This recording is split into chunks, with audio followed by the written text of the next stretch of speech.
La dernière méthode que nous allons voir, la célèbre méthode des quotas, l'échantillonnage par quota, celui qui sert dans tous les sondages politiques, dans tous les sondages d'opinion que vous pourrez trouver dans la presse ou sur Internet.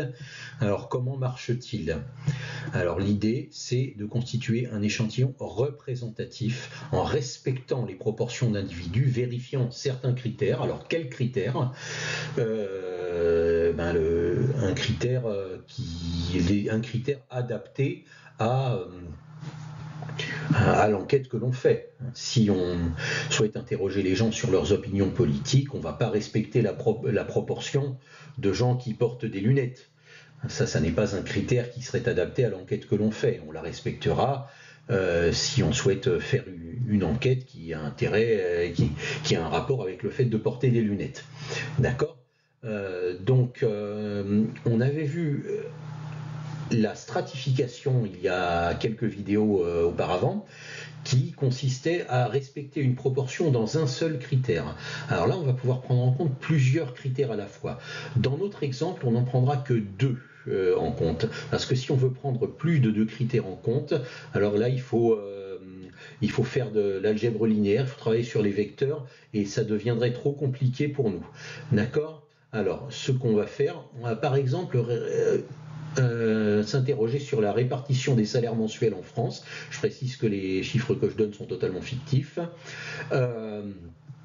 Et on suppose qu'en France, la répartition des salaires mensuels suit ces proportions-là.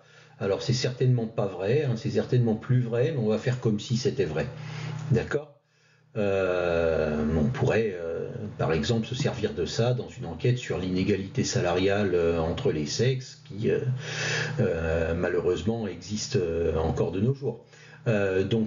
Voilà, par exemple, puisque l'on a ce tableau-là, si on veut constituer un échantillon, on va essayer de constituer un échantillon qui va respecter ces proportions-là. C'est-à-dire que, par exemple, si on décide que notre échantillon va être composé de 825 personnes, on verra dans les vidéos suivantes comment on décide de la taille d'un échantillon. Donc si on décide que notre échantillon va être composé de 825 personnes, comment est-ce qu'on va...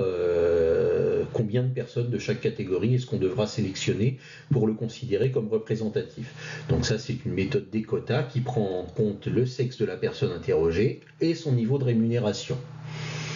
Alors, je vous invite à mettre la vidéo en pause et à essayer de remplir toutes les cases qui sont en bleu et de constituer votre échantillon. Et ensuite, on comparera avec la méthode que vous avez employée et la méthode que j'ai employée. Bien, on va déjà remplir le premier tableau, ça c'est facile, il suffit d'additionner les lignes et les colonnes pour avoir les totaux.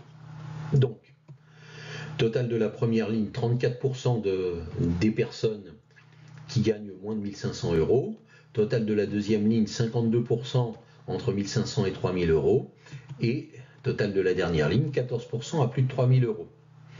Total de la première colonne, 50% d'hommes.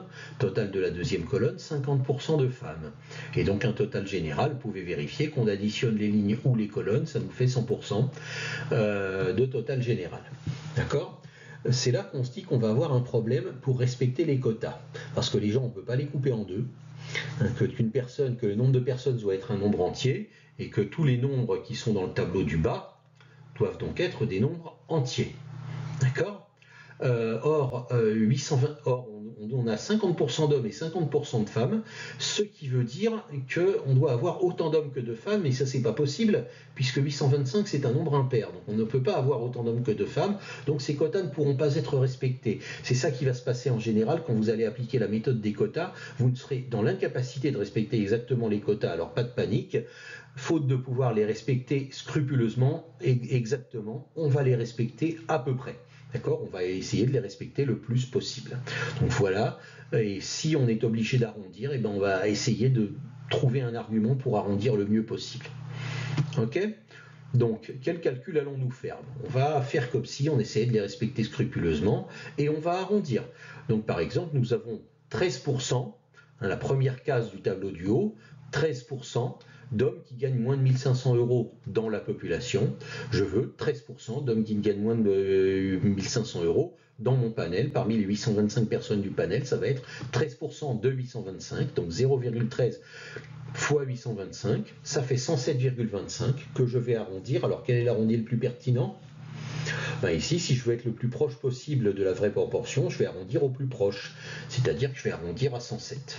Hein, je vais demander au sondeur d'interroger 107 hommes qui ont moins de 1500 euros, qui gagnent moins de 1500 euros par mois. Et je vais faire le même raisonnement pour toutes les catégories. Donc pour les femmes, on a 21%, donc oui, 21% de 825, ça nous fait 173,25 que j'arrondis au plus proche à 173 personnes. Je vais donc demander à mes sondeurs d'interroger 173 femmes qui gagnent moins de 1500 euros par mois, pour un total donc de 280 personnes qui gagnent moins de 1500 euros par mois. D'accord ? Maintenant, même chose pour la deuxième ligne, 29% de la population sont des hommes qui gagnent entre 1500 et 3000 euros par mois. Je dois donc avoir 29% de mon panel dans ce cas, donc 29% de 825, ce qui fait 239,25 qu'on arrondit parce qu'on doit avoir des nombres entiers de personnes dans le panel à 239 personnes qui seront des hommes qui gagnent entre 1500 et 3000 euros par mois. Donc pour les femmes 23%, donc 23% de 825, 825 fois 0,23 ça fait 189,75. Alors cette fois l'arrondi au plus proche va être un arrondi à la valeur supérieure et je vais donc demander à mon panel, je vais donc demander à mes sondeurs de me trouver 190 femmes dans ce cas-là, ce qui me fera un total de 429 personnes qui gagnent entre 1500 et 3000 euros par mois dans mon panel. Pour les plus de 3000 euros, même chose, 8% de 825, 825 fois 0,08, ça nous fait pile 66. Donc là, c'est assez exceptionnel, on tombe pile sur un nombre entier, il n'y a pas besoin d'arrondir, on va demander 66 personnes qui sont des hommes qui gagnent plus de 3000 euros par mois. Et quant à mes 6 derniers pourcents, 825 fois 0,06, et bien figurez-vous que ça fait 49,5. Et là j'ai un problème, c'est aussi proche de 49 que de 50. Alors est-ce que je vais prendre 49, est-ce que je vais prendre 50? Essayez de mettre la pause et de trouver le raisonnement qui va me faire décider si c'est 49 ou si c'est 50. Eh bien, l'idée, c'est que ça va être le nombre qu'il faut pour avoir un total de 825 personnes. C'est ma dernière catégorie. Combien est-ce qu'il m'en manque pour que ça fasse 825? Donc, il s'agit de faire une soustraction. 825 moins tout ce que j'ai trouvé avant. Et il se trouve que ça fait 50 personnes.